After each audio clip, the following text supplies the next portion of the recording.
হালিমে যদি আপনি মেয়াদ উত্তীর্ণ মশলা ব্যবহার করেন এবং এটার মেয়াদ শেষ হচ্ছে 25 সালের ডিসেম্বর মাসে। এটা কি? এটা কবেকার চিংড়িটা? লুকাচ্ছেন কেন? ওইগুলো কোথায় নিয়ে যাচ্ছেন? আপনারা এখানে জিলাপি প্রসেস করেন? কারিগরকে?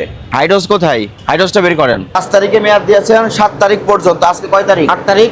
তাহলে গতকাল মেয়াদ শেষ হয়ে গেছে। এটাই গার্নিশের জন্য আজকে ব্যবহার করা হচ্ছে। আপনারা এখানে জিলাপি প্রসেস করেন? কারিগরকে? আপনি কি কি দেন জিলাপিতে? জিলাপিতে আপনার ঘি, সয়াবিন তেল, ডালডা, বাটার অয়েল। আর যেগুলো দেন সেগুলো বলেন। আর কিছু দেন না? আর ময়দা, তেল, ময়দা আছে, তারপর এখানে ইয়ে আছে, পাউডার দুধ আছে, পাউডার দুধ আছে। আর বেকিং পাউডার আছে, আর কাস্টার্ড পাউডার আছে, হাইড্রোস? বেসন আছে। হাইড্রোস কি পরিমাণ দেন? হাইড্রোস আমরা ইউজ করি না। আমাদের হ্যাঁ? এখানে বেকিং পাউডার, কাস্টার্ড পাউডার আর আপনার পাউডার দুধ, এই 3 জিনিস ইউজ করা হয়। এখানেই ভাজি করেন? জি। আর এটা? এটা হচ্ছে ওদেরটা ওইখানে নাম বিক্রি করে। এটা কোন প্রতিষ্ঠান? ওনাকে একটু ডাকবেন, কথা বলি। এই ছেলে, দোকানের নাম কি? Forest lounge. এখানে তৈরি করেন, এখানে এসে বিক্রি করেন, এই তো? জিলাপি ভাজি করে কে? এখানেই ভাজে। হাইড্রোস কোথায়? হাইড্রোসটা বের করেন। এখানে তো আবার ভাজি করা হয়তো। হাইড্রোসটা দেখান, যেখানে আছে ওখান থেকে নিয়ে আসেন। উপরে কোথায় আছে? চলেন উপরে দেখি। এইখানে আছে, এখানে দেখেন, বের করেন, কন্টেনারগুলো বের করেন। কারিগরকে? কারিগরকে ডাক দেন। উপরে কি ভাজতেছে কারিগর? উপরে কি পরিমাণ দেন হাইড্রোস? আমরা হাইড্রোস দিই। আসেন আপনার উপরের দেখি। লুকাচ্ছেন কেন ওইগুলো? কোথায় নিয়ে যাচ্ছেন? রান্নাঘর কোন দিকে? ওরা এখানে গড়ি মশি করে এখানে পরিষ্কার করতেছে। এই যে জিলাপি তো ভাজছে এখানে। কোটাগুলো বের করেন। কোটাগুলো দেখেন একটু কি কি আছে। জিলাপি কি আপনি তৈরি করেন? না না, জিলাপি কি তৈরি? শেফকে একটু ডাক দিবেন। আপনাদের তো নিশ্চয়ই একটা আউটলেট করেছেন রাস্তার পাশে, ওখানে তো ইফতার সামগ্রী নিজে বিক্রয় করেন। তো ওখানে আমরা কথা বললাম, ওখানে যে যারা আছে, আপনারা যে জিলাপিটা তৈরি করেন খুবই সুন্দর জিলাপি। জিলাপিতে হাইড্রোস দেওয়া হয়, ওখান থেকে বলেছে আমাদেরকে। আপনারা বলতে পারেন আমরা খামেরটা রাত্রে করে রাখি, বুঝছেন? রাত্রে করে রাখেন। আর কি উপাদান ব্যবহার করেন একটু দেখাবেন? কি কি উপাদান ব্যবহার করেন এগুলো দেখাবেন। আমরা একটা সোটা ব্যবহার করি। দেখান এখানে কি করে কি কি আছে। এটা আমরা শুধু ময়দাটা রাত্রে খামেরে করে কয় ধরনের উপাদান ব্যবহার করেন? শুধুমাত্র সোটা, আর তো কোনো একটা সোডা দিয়ে জিলাপি হয়ে যায়? হ্যাঁ। আর কিচ্ছু লাগে না সেখানে? পানি, আটা, ময়দা কিচ্ছু লাগে না? পানি আপনার কথা বোঝেন। আপনি যখন একটা জিলাপি তৈরি করেন, জিলাপি তৈরি করার র ম্যাটেরিয়াল কয় ধরনের উপাদান ব্যবহার করেন সেখানে? পানি লাগবে, সোটা লাগবে, দুটাই লাগবে। এই দুটাই? হ্যাঁ। আর কিচ্ছু লাগে না? আর তেল দিয়ে ভাজার জন্য তেল, সব বলেন, সব। তেল লাগবে, ঘি লাগবে, সোটা লাগবে, জাফরান লাগবে। জাফরান দেওয়া আছে। আচ্ছা, আর এগুলাই এগুলাই? মচমচা করার জন্য কি দেন? যে মচমচা করার জন্য কি দেন? মচমচা করার জন্য মশমশা ভাজার জন্য হয়, কড়া করে ভাজলে মশমশা হবে। বাবা করে ভাজলে মশমচা করে ফেলেন। ভাজলে মশমশা হবে। এবং খামেরটা যদি রাত্রে করা হয়, বুঝলেন, এই খামেরটাতে হাইড্রোজার লাগবে না। আর যদি খামেরটা যখন জেলায় ভাজাবে ওই মুহূর্তে করা হয়, তখনই হাইড্রোসটা লাগবে। মশমচা করার জন্য কি পরিমাণে হাইড্রোস দেন? মশমশার জন্য হাইড্রোস লাগে না স্যার, হাইড্রোসটা খামেরটাকে সফট করার জন্য লাগে। সফট করার জন্য। মশমশা আপনার জিলাপিটা যত কড়া করে হালকা হিটে ভাজা যাবে তখনই মশমশা হয়। আর দূরত্ব যদি খুব বেশি তাহলে হিটে ভাজানো হয়, তখন জিলাপিটা নরম হবে। এই জিলাপিটা আজকে কতটুকু দিয়েছেন হাইড্রোস?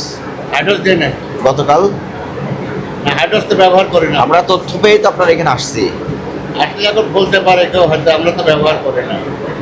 সত্য কথাটা বলে দেন, নাহলে এগুলো আমাদের ল্যাবরেটরিতে পরীক্ষা করতে হবে। আজকে কি পরিমাণ ভাজি করছেন এখানে রাখছেন? আধা ঘন্টা মতো এর খামিরটা কই? আমারটা নিচে চলে গেছে। আমরা তথ্য পেয়েছি আপনাদের জিলাপিতে হাইড্রোস দেওয়া হয়। যদিও থাকেন, সত্যি কথা বললে আমরা সতর্ক করে চলে যাব। আর যদি আমাদের তদন্ত করে বের করতে হয়, সেক্ষেত্রে আমরা হার্ড লাইনে যাব। এর সবচেয়ে বড় কথা হচ্ছে যে ওনাকে দেওয়া হচ্ছে হাইড্রোস ছাড়া জিলাপি হয় স্যার। এটা হাইড্রোস ছাড়াই তো জিলাপি ভাজতে হয়, এবং হাইড্রোস ছাড়াই হবে। হাইড্রোস ছাড়া কিন্তু আপনারা তো সহজে হাইড্রোস ব্যবহার করে ফেলেন। রাত্রে সকালে জিলাপিটা হাইড্রোস ছাড়াই হবে। আর যদি সকালেই মনে করেন জিলাপি ভাজতে হবে, তাহলে ওই ক্ষেত্রে হাইড্রোস লাগে। তা আমরা তো রাত্রে খামির করিয়ে চলে যাই। আর সকালে যেটা করেন? সকালে জিলাপি ভাজি, রাত্রে ওই খামিরটা দিয়ে। রাত্রে খামির দিয়ে সকালে ভাজি করেন? সকালে কোনো খামির তৈরি করেন না? না, সকালে কোনো খামির তৈরি করেন না। আর সকালে খামির তৈরি করলে ওই ক্ষেত্রে হাইড্রোস ব্যবহার করা হয়। ফ্রিজগুলো একটু দেখান ম্যানেজার সাহেব। এগুলো কি? Main sauce. হ্যাঁ, মেন সস। Main sauce. কি কাজে ব্যবহার করেন এই সস? আরে যে দই বড়ার উপরে গার্নিশ, ম্যানেজার সাহেব, এটা কি এই দই বড়াই দিবেন সস হিসেবে? উপরে গার্নিশটা করব। গার্নিশটা করবেন, একটা করে দেখাতে পারবেন কিভাবে করেন? একটু দেখেন তো। তো রান্নাঘরের দায়িত্ব আপনার নাকি সম্পূর্ণ রেস্টুরেন্টের? না, আচ্ছা, এটা হচ্ছে দই বড়া, উনি কারিগর। এই দই বড়া প্রত্যেকদিন তৈরি করে আপনারা ইফতারের সঙ্গে বিক্রয় করেন। হ্যাঁ। এই দই বড়াই এই মানুষটা ব্যবহার করা হয়, সঠিক কিনা? গার্নিশের জন্য এটা ব্যবহার করা হয়। এই গার্নিশের জন্য যেটা ব্যবহার করেন এটার মেয়াদ আপনারাই দিয়েছেন। দেখেন 5 তারিখে মেয়াদ দিয়েছেন 7 তারিখ পর্যন্ত। আজকে কয় তারিখ? 8 তারিখ। তাহলে গতকাল মেয়াদ শেষ হয়ে গেছে। এটাই গার্নিশের জন্য আজকে ব্যবহার করা হচ্ছে। আপনি তো এখনই বানাচ্ছেন এটা দিয়ে। না না স্যার, এটা আপনি তো বলার পরে আপনি তো জানতেন না মেয়াদ শেষ হয়ে গেছে, আপনি তো চেকও করেন নাই।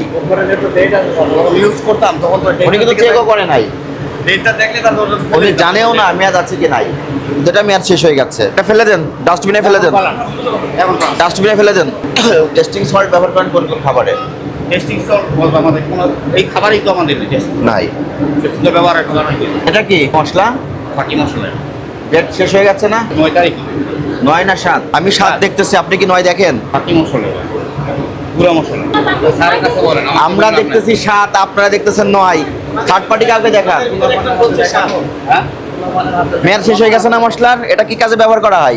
হালিমে। তাহলে হালিমে যদি আপনি মেয়াদ উত্তীর্ণ মশলা ব্যবহার করেন, এখানে তো আপনি প্রক্রিয়াকরণ করেন খাদ্য, তাই না? প্রক্রিয়াকরণ করা হয় না এখানে। তাহলে এখানে যেগুলো পাওয়া যাবে সবগুলোই খাবারের উপকরণ। তো এই উপকরণের ভিতরে আমরা তো 2টা পেলাম যেগুলোর মেয়াদ শেষ হয়ে গেছে, এবং এটার মেয়াদ শেষ হয়েছে 25 সালের ডিসেম্বর মাসে। আপনি এখন চলতেছে মার্চ মাসে এতদিন সময় পেয়েছেন, তখন ফেলেন নাই কেন? আমি হলো মানে আমরা প্যাকেটিং করে হলো যে নেক্সট ডেট তো এখানে 25 না, এটা মেয়াদ উত্তীর্ণ হিসেবে গণ্য হবে। এটা মেয়াদ উত্তীর্ণ হিসেবে গণ্য হবে। এটা কবেকার চিংড়িটা?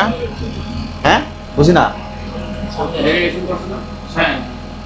এই চিংড়িটা কবেকার? রাতে মেরিনেট করে রাখছেন, এখন প্রসেস করবেন, রান্না করবেন। আচ্ছা 9-3 এটা না? 9-3। এখানে কি কি উপাদান ব্যবহার করা হয়? জিরা, এটা কি টি সল্ট, নরমাল সল্ট। দই বড়ার উপরে যে মশলাটা ব্যবহার করা হয় মেনুস, ওটা মেয়াদ উত্তীর্ণ আমরা পেয়েছি। আর এটা আপনারা কিসে ব্যবহার করেন? হালিমের যে মশলা ব্যবহার করেন এটাও মেয়াদ উত্তীর্ণ পেয়েছি। আর একটা কফি পেয়েছি, এটাও মেয়াদ উত্তীর্ণ। এই 3টা মেয়াদ উত্তীর্ণ উপকরণ পাওয়া গেছে আপনাদের এখানে। এটা ভোক্তাধিকার সংরক্ষণ আইনের 43 ধারার অপরাধ। এই যে আপনি খাদ্য প্রক্রিয়াকরণ করলেন এবং সেখানে মেয়াদ উত্তীর্ণ উপাদান ব্যবহার করলেন, এটা ভোক্তাধিকার সংরক্ষণ আইনের 43 ধারা অনুযায়ী 1 লক্ষ টাকা জরিমানার বিধান আছে এবং 2 বছরের কারাদণ্ডের বিধান। আপনি আপনার অপরাধ স্বীকার করেন? আমরা সতর্কতামূলক আজকে আপনাকে 10,000 টাকা আর্থিক জরিমানা করলাম, এবং এরপর থেকে আপনার যে ফ্লোরে যে ইনচার্জ আছে, যারা শেফ আছে, তাদেরকে আপনি ইনস্ট্রাকশন দিয়ে দিবেন খাবারের যে উপকরণগুলো ব্যবহার করবে অবশ্যই যেন মেয়াদের বিষয়টা তারা সতর্ক থাকে। মেয়াদ উত্তীর্ণ কোনো উপকরণ যেন খাদ্যে মিশ্রণ করা না হয়। ঠিক আছে?